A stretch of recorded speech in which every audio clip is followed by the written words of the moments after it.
Olá! Neste vídeo eu vou explicar como determinar o tamanho da amostra em estudos de amostragem do trabalho. Primeiro eu vou explicar a teoria por trás da determinação do tamanho da amostra e depois nós vamos resolver dois exemplos.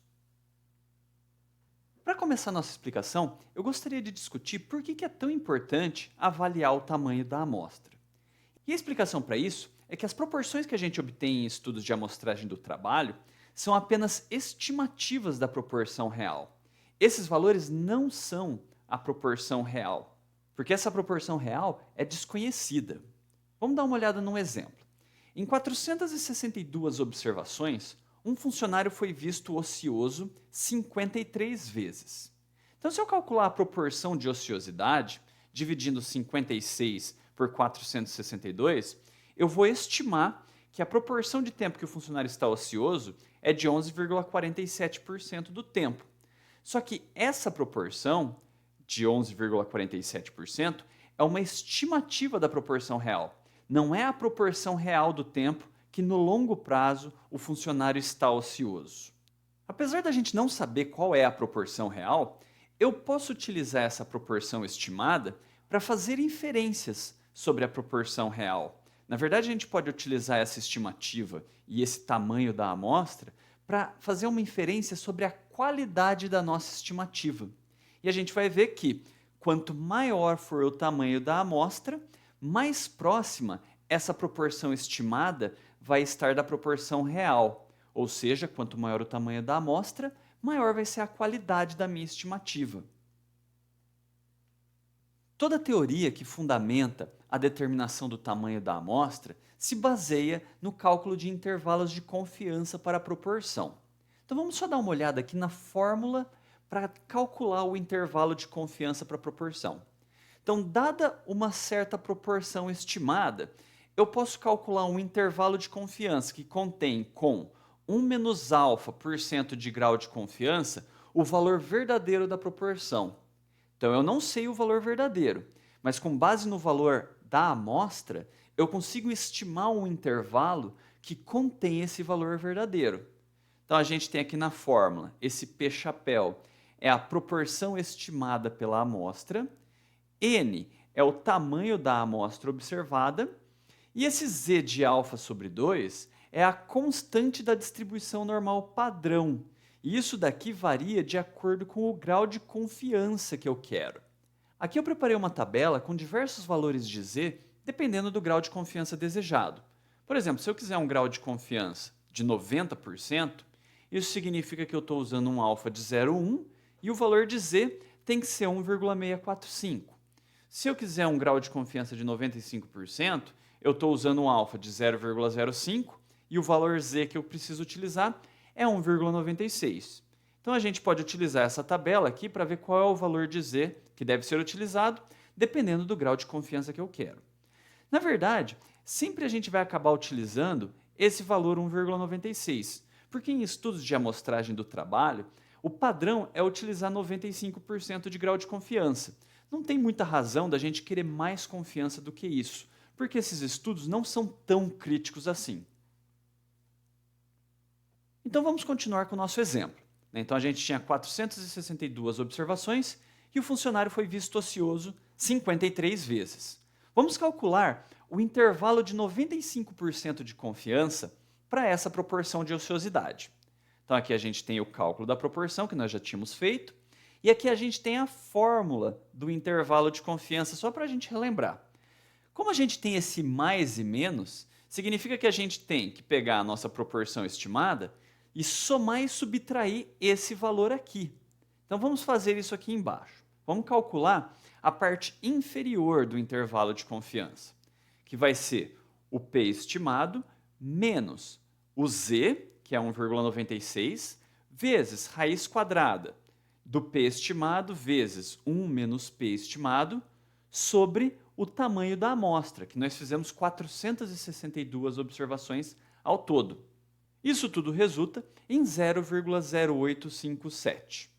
Fazendo agora a parte superior do intervalo de confiança, a gente percebe que a única coisa que muda é que em vez de ser menos, a gente agora está somando essa parte. Então a gente tem que a parte superior do intervalo de confiança é 0,1438. Isso quer dizer que com 95% de confiança, a proporção verdadeira de ociosidade está entre 8,57% e 14,38%. Então, devido ao tamanho da amostra que eu utilizei, essa é a largura do meu intervalo de confiança. Percebam o seguinte, que tanto no intervalo inferior como no intervalo superior, essa parte aqui é calculada da mesma forma. Então vejam só, se eu calculasse somente essa parte, eu veria que isso daqui dá 0,02906, ou seja, mais ou menos 2,9%. Então eu posso dizer o seguinte, que o meu erro de estimação é a proporção estimada mais e menos 2,9%. Essa é a largura do meu erro de estimação, tanto para mais como para menos. Continuando o nosso exemplo, e se a gente quisesse que a largura daquele erro fosse de mais e menos 2%, em vez de ser de mais e menos 2,9%? O que a gente deveria fazer? A gente deveria aumentar o tamanho da amostra. Mas em quanto? Então a gente pode fazer o seguinte, esse erro desejado de mais e menos 2% pode ser expresso como isso daqui, ó, L igual a 0,02. Então eu posso pegar aquela parte da largura do intervalo de confiança e falar que eu quero que essa largura do intervalo de confiança seja menor ou igual a essa largura que eu quero, que é 0,02. Se eu isolar o n, né, eu vou pegar essa expressão e isolar o n, a gente vai obter isso daqui, que é a fórmula utilizada para calcular o tamanho da amostra em estudos de amostragem do trabalho. Então a gente vai ter que fazer o seguinte, ó, o n, para a gente garantir esse L, tem que ser maior ou igual ao z de alfa sobre 2 ao quadrado, vezes o p estimado, vezes 1 menos p, tudo isso sobre L ao quadrado. Trazendo isso para o nosso exemplo, vamos dar uma olhada aqui. Então a gente tem lá 1,96 ao quadrado, que é o z, porque a gente está usando 95% de confiança, vezes o p estimado, vezes 1 menos o p, sobre 0,02 ao quadrado, porque esse aqui é o nosso L. Resolvendo toda essa conta, a gente descobre que para garantir que o erro de estimação vai ser de no máximo mais e menos 2%, com 95% de confiança, o n tem que ser no mínimo 975,33. Como é impossível a gente tirar uma amostra de tamanho 975,33, a gente sempre arredonda esse valor para cima. Então a conclusão é que, para termos um erro de estimação unilateral de no máximo 2%, teríamos que realizar 976 observações. Neste slide, eu gostaria de discutir os fatores que influenciam o tamanho da amostra. Se a gente observar aqui a fórmula que a gente acabou de deduzir para determinar o tamanho da amostra, a gente vê que o tamanho da amostra é influenciado pelo grau de confiança, que implica numa mudança do valor z, pela largura desejada para o erro de estimação e pela proporção sendo estimada. Esse daqui é o mais interessante de todos, porque isso quer dizer que, dependendo da proporção que eu estou tentando estimar, o tamanho da amostra tem que ser maior ou menor. Então, se a gente estiver tentando estimar uma proporção que é de mais ou menos uns 10%, a gente vai precisar de um determinado tamanho de amostra. Se a proporção que eu estou tentando estimar gira em torno de 20%, o tamanho da amostra vai ter que ser maior. Para explicar esse conceito, eu fiz esse gráfico aqui. Como que eu fiz esse gráfico? Eu fixei o valor de z em 1,96, porque o padrão é utilizar grau de confiança de 95%. E eu também fixei a largura do erro de estimação em mais e menos 2%. Então, sempre que eu quiser mais e menos 2% da largura do erro, então o maior valor de n que eu preciso tirar é 2.401. Olha só, aqui embaixo a gente tem nesse eixo a proporção sendo estimada. Se eu estiver estimando alguma coisa que gira em torno de 10%, então a gente tem que tirar uma amostra que está ali menor do que 1.000, né? Alguma coisa ali entre 800 e 1.000.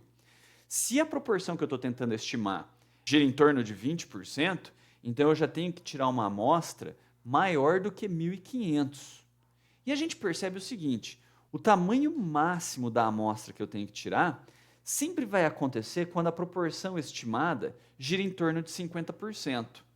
E, ao fixar esses parâmetros aqui, vai ser um N igual a 2.401. Então, se eu estou utilizando um estudo de amostragem do trabalho com 95% de confiança e uma largura de erro máxima de 2%, não tem por que eu querer tirar uma amostra com tamanho maior do que 2.401. Então vamos agora fazer um outro exemplo. Um analista de tempos deseja saber quantas amostras serão necessárias em um estudo de amostragem do trabalho. Para isso, ele fez um estudo preliminar com 100 observações, obtendo os resultados a seguir. Então, das 100 observações que ele fez, 6 o funcionário estava em necessidades pessoais, 12 em paradas inevitáveis, 3 em paradas evitáveis e 79 em tempo produtivo. E aqui nós temos as proporções já calculadas, que fica bem fácil de calcular, né? Porque como eu fiz 100 observações, 6 em 100 é 6%. Então fica bem fácil de calcular essas proporções. Eu gostaria de fazer um comentário sobre esse exemplo. Isso daqui é muito comum, porque antes da gente fazer um estudo completo de amostragem do trabalho, a gente precisa ter uma ideia de quais são as proporções para a gente poder determinar com mais certeza quantas observações teriam que ser feitas. Então isso daqui é um estudo preliminar que vai ser usado para determinar qual é o tamanho da amostra ideal para o estudo completo. Então vamos lá, a gente precisa determinar quantas observações têm que ser feitas para que o erro de estimação seja de no máximo mais e menos 2%, com 95% de confiança. Para fazer isso, a gente tem que usar L igual a 0,02 e Z de alfa sobre 2 igual a 1,96 para calcular o tamanho da amostra necessário para todos os elementos. Isso aqui é algo muito importante. A gente tem que determinar o tamanho da amostra para todas as proporções, ou seja, para cada um dos elementos. Então a gente faz o seguinte, para o primeiro elemento, a gente vai utilizar essa proporção de 0,06. Vamos jogar tudo lá na fórmula. Então lembra lá, é Z ao quadrado vezes P, que é 0,06, vezes 1 menos P, sobre L ao quadrado. Isso dá 541,67. Fazendo isso para a segunda proporção, que é 0,12, o N dá 1014,18. Fazendo a mesma coisa, usando o mesmo Z, o mesmo L, só que mudando o P para 0,03, a gente tem um N de 279,48. E por fim, para o tempo produtivo, a mesma coisa. A gente mantém o Z, a gente mantém o L, mas muda o P. Então dá 1593,3. Qual desses tamanhos a gente vai escolher como a resposta final do nosso exercício? O maior de todos.